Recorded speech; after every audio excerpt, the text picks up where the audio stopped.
ஆண்டவரும் அருமை இரட்சகருமாகிய இயேசு கிறிஸ்துவின் இணையற்ற நாமத்தில் உங்களுக்கு என்னுடைய அன்பின் வாழ்த்துக்கள். இந்த புதிய மாதத்திலும் கர்த்தர் நம்மை கொண்டு வந்து நிறுத்தியிருக்கிறார். இந்த 5ஆம் மாதத்திலும் கர்த்தர் அநேக காரியங்களை கர்த்தர் நமக்கு வெளிப்படுத்தி நம்மோடு கூட பேசி இன்னும் ஒருபடி அவருக்குள்ளாய் முன்னேற கர்த்தர் கிருபை தருவாராக. இந்த மாதத்திலும் மத்தேயு எழுதின சுவிசேஷம் 15ஆம் அதிகாரம் 28ஆம் வசனம். இங்கு ஒரு ஸ்திரீயை பார்த்து ஆண்டவர் சொல்லுகிறார், இயேசு அவளுக்கு பிரதியுத்தரமாக, ஸ்திரீயே, உன் விசுவாசம் பெரியது, நீ விரும்புகிறபடி உனக்கு ஆக கடவது என்றார். அந்நேரமே அவள் மகள் ஆரோக்கியமானாள். இங்கு ஒரு கானானிய ஸ்திரீயை குறித்து அவர் அங்கு பேசுகிறார். என்ன அப்படின்னா, அவள் தன்னுடைய மகளுடைய சுகத்துக்காக இயேசு கிறிஸ்துட்ட கேட்கும் பொழுது இயேசு சொல்லுகிறார், பிள்ளைகளோட அப்பத்தை எடுத்து எப்படி நான் உனக்கு கொடுக்கிறது, இது பிள்ளைகளுக்குரிய ஆசீர்வாதம், இந்த சுகமளிக்கும் வல்லமை அவர்களுக்குரிய ஆசீர்வாதம், நீ ஒரு கானானிய ஸ்திரீ அப்படின்னு சொல்லி இயேசுடைய விசுவாசத்தை சோதிக்கும்படியா அவர் சொல்லுகிறார். ஆனாலும் இந்த ஸ்திரீ என்ன சொல்லுகிறார், விடாப்பிடியாக இயேசு சொல்றார், பிள்ளைகளோட அப்பத்தை எடுத்து நாய் குட்டிக்கு எப்படி கொடுக்கிறது. அப்போ அந்த ஸ்திரீக்கு மட்டும் ஒரு கோபமும் ஆத்திரமும் இருந்திருதுன்னா, இப்படி என்ன சொல்லிட்டாரே, அன்னைக்கு அவள் அற்புதத்தை பெறாம போயிருப்பான். ஆனா அந்த இடத்துல அவள் என்ன செய்தா தெரியுமா, பரவாயில்ல, கீழே மேஜையில இருந்து கீழே விழுகிற அந்த துணிக்கைய நாய்க்குட்டி தன்னை தாழ்த்துகிறாள். ஏன் தன்னை தாழ்த்துகிறாள்? நான் கேட்கிறவர் யார், எனக்கு அற்புதம் செய்யும்படி நான் கேட்கிறவர் இன்னார் என்பதை அவள் அறிந்திருந்தாள். அவளுடைய விசுவாசம் பெரிதா இருந்தது. இயேசுவே ஆச்சரியப்பட்டு அவளை பார்த்து சொல்றார், விசுவாசம் எவ்வளவு பெரியது என்று சொல்லி ஆண்டவர் ஆச்சரியப்படுறார். அதே போலதான் நம்முடைய வாழ்க்கையிலும் இந்த மாதத்துல விசேஷமாக நாம் தாயார் தினத்தை நம்ம கொண்டாடுகிறோம். இப்போ ஒரு பெண்மணி ஒரு குடும்பத்துல ரொம்ப ஒரு முக்கியமான ஒரு பொறுப்பில் இருக்கக்கூடிய ஒரு தாயானவள் பிள்ளைகளை பராமரிக்கணும், வீட்டை பராமரிக்கணும், கணவனை பராமரிக்கணும், மற்ற காரியங்கள் எல்லாம் அவர்கள் செய்ய வேண்டும். அப்போ இதெல்லாத்தையும் அவங்க ஹேண்டில் பண்ணணும் அப்படின்னா ரொம்ப விசேஷமான ஞானமும் தெய்வீக ஞானம் அவங்களுக்கு தேவையா இருக்கிறது. தெய்வீக ஞானம் யார் தருவா, எப்படி வரும்? தேவன் மேல வைத்திருக்கிற விசுவாசத்துல நாம என்ன அளவுக்கு ஆண்டவரை விசுவாசிக்கிறோமோ அப்படிதான் நம்மளோட செய்கைகளும் இருக்கும். அப்போ நமக்குள்ளா இருக்கிற அந்த விசுவாசத்தை தேவன் கனப்படுத்தி நமக்கு தெய்வீக ஞானத்தை தருவார். ஆண்டவரே, நீர் எனக்கு ஞானத்தை தாங்க அப்படின்னு சொல்லி நாம ஆண்டவர் மேல உறுதியான விசுவாசமும் மற்றும் நம்பிக்கையும் வைத்திருக்கும் பொழுது அந்த விசுவாசம் ஆட்டோமேட்டிக்கா நம்முடைய பிள்ளைகளுக்கு, நம்முடைய சந்ததிக்கு அது என்ன செய்யும், அப்படி வந்து கொண்டே இருக்கும். பாருங்க, வேதத்துல தீமோத்தேயு பவுலோடு கூட ஊழியம் செய்யும்படியாய் தன்னை அர்ப்பணித்த தீமோத்தேயுடைய விசுவாசத்தை பார்த்து பவுலே ஆச்சரியப்பட்டு சொல்லுகிறார், மாயமற்ற விசுவாசத்தை பார்த்து நான் தேவனை ஸ்தோத்தரிக்கிறேன்னு சொல்றாரு. இந்த விசுவாசம் உனக்குள்ளாக எப்படி வந்திருக்கு அப்படின்னு பார்த்தோம் அப்படின்னா 2 தீமோத்தேயு 1:5 சொல்றாரு, அந்த விசுவாசம் முந்தி உன் பாட்டியாகிய லோவிசாலுக்குள்ளும் உன் தாயாகிய ஐனிக்கையாளுக்குள்ளும் நிலைத்திருந்தது, அது உனக்குள்ளும் நிலைத்திருக்கிறது என்று நிச்சயித்திருக்கிறேன். அப்போ இந்த தீமோத்தேயுக்குள்ள விசுவாசம் எங்க இருந்து டிரான்ஸ்பர் ஆகி வந்தது அப்படின்னு பார்த்தோம் அப்படின்னா, அவங்க பாட்டி கிட்ட இருந்து அவங்க அம்மா கிட்ட இருந்து பிள்ளைக்கு. அப்போ ஆண்டவர் விசேஷமாக தாய்மார்கள், பெண்கள் விசுவாசம் உள்ளவர்களா இருக்கும்போது அந்த விசுவாசம் என்ன செய்யும், ஆட்டோமேட்டிக்கா பிள்ளைகளுக்கு என்ன செய்யும், டிரான்ஸ்பர் ஆகும்.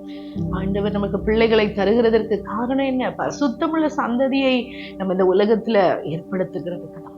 அப்போ நாம இந்த விசுவாசம் உள்ளவர்களா இருக்கும்போது ஆண்டவர் இயேசு கிறிஸ்து ஆச்சரியப்பட்ட அந்த ஸ்திரீயின் விசுவாசத்தை போல நாமும் தேவன் மேல நம்பிக்கை, காணாத தேவன் மேல நம்பிக்கையும் விசுவாசத்தையும் நம்ம வைக்கும் பொழுது ஆண்டவர் நம்முடைய குடும்பத்திலையும் சரி, பிள்ளையோட வாழ்க்கையிலும் சரி, நம் தனிப்பட்ட வாழ்க்கையிலும் சரி, பெரிய காரியங்களை செய்ய அவர் வல்லமை உள்ளவரா இருக்கிறார். இன்னும் ஒரு உதாரணத்தை நான் சொல்லுகிறேன்.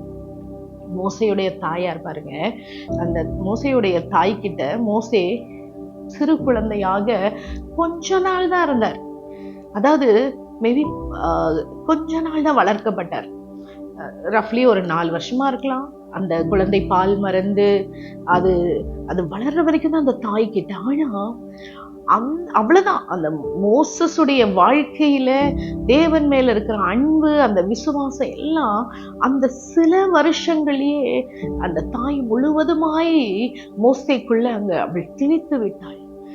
பாருங்க, அந்த கொஞ்ச நாட்கள் தான் அந்த மோசே அந்த எபிரேய வீட்டுல தன் தாய்கிட்ட வளர்ந்தான். அதுக்கப்புறமா முழுசா அவன் அந்த அரண்மனையில தான் வளர்ந்தான். அங்கு அரண்மனையில தெய்வத்தை அறியாத ஒரு இடம். இந்த கொஞ்ச நாட்கள் ஊற்றப்பட்ட விசுவாசம், இந்த கொஞ்ச நாள் ஊற்றப்பட்ட தேவனுடைய காரியங்கள் பதிக்கப்பட்டது. கடைசி நாட்களில் ஆண்டவர் மோசேயை பயன்படுத்தி அந்த ஜனங்களை, தன்னுடைய ஜனங்களை மீட்டுக் கொள்ளும்படியாய் மோசையை பயன்படுத்தினார். அந்த விசுவாசமும் அந்த தேவன் மேல உள்ள நம்பிக்கையும் தாகமும் மோசைக்கு எங்க இருந்து வந்தது? அந்த கொஞ்ச நாட்கள் தன் தாயோடு கூட இருந்த போது. பிரியமான தெய்வ பிள்ளைகளை, ஆண்டவர் நம்மளை நம்பி பிள்ளைகளை கொடுத்திருக்கிறார். இந்த பிள்ளைகளை ஒரு நாள் கணக்கு கேட்பார். உன்னை நம்பி நம்மளுக்கு இந்த பிள்ளைகளை கொடுத்திருக்கேன், அந்த பிள்ளைகளை நீ எப்படி வளர்த்த, இந்த பிள்ளைகளை எனக்கு நீ எப்படியாய் வளர்த்தா என்று ஆண்டவர்களை கேட்பார். அப்போ நாம அவங்களை நிறைய காரியங்களை சொல்லி, இதை சொல்லி கொடுக்கணும், அதை சொல்லி கொடுக்கணும், இதெல்லாமே நம்ம ஒரு தாயாக நம்ம பிரயாசப்படுகிறோம். அது கரெக்ட் தான், அது தப்பு இல்லை. ஆனா அதற்கு மேலாக நாம் விசுவாசம் உள்ளவர்களாய், கர்த்தரை பற்றி கொள்ளுகிறவர்களாய், ஆண்டவரை சார்ந்து கொண்டிருக்கிறவர்களாய் நாம ஜீவிக்கும் போது நம்முடைய தெய்வ பயத்தை பார்த்து, நாம ஆண்டவர் மேல உள்ள அன்பை பார்த்து பிள்ளைகள் நம்ம அவங்களுக்கு சொல்லவே தேவையில்லை. ஆட்டோமேட்டிக்கா அந்த விதையானது அவர்களுக்குள்ளாக, அந்த விசுவாசமானது அவர்களுக்குள்ளாக அதை என்ன செய்யணும், விதைக்கப்பட்டு கொண்டே இருக்கும். பிரியமானவர்களே, அப்போ நம்முடைய வாழ்க்கையில விசுவாசம் என்ற வார்த்தை மாத்திரம் அல்ல, ஒவ்வொரு காரியத்திலும், ஒவ்வொரு சூழ்நிலைகளையும் காரியங்கள் தவறாக போகும்போது, அல்லது சூழ்நிலைகள் குடும்பத்துல பல காரியங்கள் ஏற்படும் போது, பிரச்சனைகள் ஏற்படும் போது, நாம தேவன் மேல் உள்ள நம்பிக்கையும் விசுவாசத்தையும் நம்ம தளர விட்டுறவே கூடாது. எப்படி நம்பிக்கை வைக்கணும்? என் தேவன் இந்த குடும்பத்தின் தலைவராக இருக்கிறார், என் ஆண்டவர் காரியங்கள் எல்லாம் அவர் சரிப்படுத்துவார், அவர் சீர்படுத்துவார், அவர் எல்லாவற்றையும் பொறுப்பெடுத்து வழி நடத்துவார், அவரால் கூடாத காரியம் ஒன்றும் இல்லை, ஆண்டவர் இதை எனக்கு செய்யறதுக்கு நலன் கொடுப்பார் என்று சொல்லி தேவன் மேல விசுவாசம் வைத்து ஒவ்வொரு நாளும் குடும்பத்தையும் பிள்ளைகளையும் ஆண்டவருடைய கருத்துல நாம் அர்ப்பணிக்கும் போது ஆண்டவர் புதிய பாதைகளை, ஆச்சரியமான வழிகளில கர்த்தர் நடத்துவார். தீமோத்தேயுவை குறித்து மற்றவர்கள் சாட்சி சொன்னது போல நாளைக்கு உங்க பிள்ளைகளையும் குறித்து, நம்ம பிள்ளைகளை குறித்து மற்றவர்கள் சாட்சி சொல்லும்படியான ஒரு கருவியாய் கர்த்தர் உங்களையும் என்னையும் பயன்படுத்துவார். ஒரு விசை நம்முடைய விசுவாசத்தை கர்த்தர் இன்னும் தட்டி எழுப்ப முடியாது. இந்த புதிய மாதத்துல கர்த்தர் ஆண்டவர் இந்த குடும்பத்தை நடத்தும்படியான ஞானத்தையும் கிருபைகளையும் தரும்படியாய் நம்மை ஒரு விசை அவருடைய சமூகத்தில் நம்மை அர்ப்பணிப்போமா? எங்கள் அன்பின் தெய்வமே, இந்த கொடுக்கப்பட்ட புதிய மாதத்துக்காக ஸ்தோத்திரம். இந்த நாளிலும் ஆண்டவரே, நாங்கள் மோசேயுடைய தாயாரை குறித்து நாங்கள் தியானித்தோம், தீமோத்தேயுடைய தாயாரை குறித்து நாங்கள் தியானித்தோம், இந்த கானானிய ஸ்திரீயோட விசுவாசத்தை குறித்து நாங்கள் தியானித்தோம். எங்களுக்கும் கூட சுவாமி பிள்ளைகளை வளர்க்கக்கூடிய ஞானத்தை கர்த்தர் நீர் தாரும். நீர் கொடுத்த இந்த பொறுப்பில் நாங்கள் உண்மையாய் உத்தமமாய் கர்த்தரை விசுவாசித்து உம்மை சார்ந்து கொண்டு எங்களுக்கு கொடுக்கப்பட்ட இந்த காரியத்தை நாங்கள் செவ்வையாய் செய்ய கர்த்தர் நீர் எங்களுக்கு கிருபை தாரும். எங்களுக்கு பலன் இல்லை ஆண்டவரே, எங்களுக்கு ஞானம் இல்லை ஆண்டவரே, நீர் எங்களுக்கு ஞானத்தை தந்து கர்த்தர் நீர் எங்களை வழி நடத்த ஒரு விசை கூட இன்னும் எங்கள் விசுவாசத்தை கர்த்தர் நீர் உறுதிப்படுத்துவீராக. ஆண்டவரே, உமக்கு ஸ்தோத்திரம், துதி கனமகிமையாவும் உமக்கு செலுத்தி இயேசுவின் நாமத்தில் ஜெபிக்கிறோம் ஜீவனுள்ள பிதாவே. ஆமென், ஆமென்.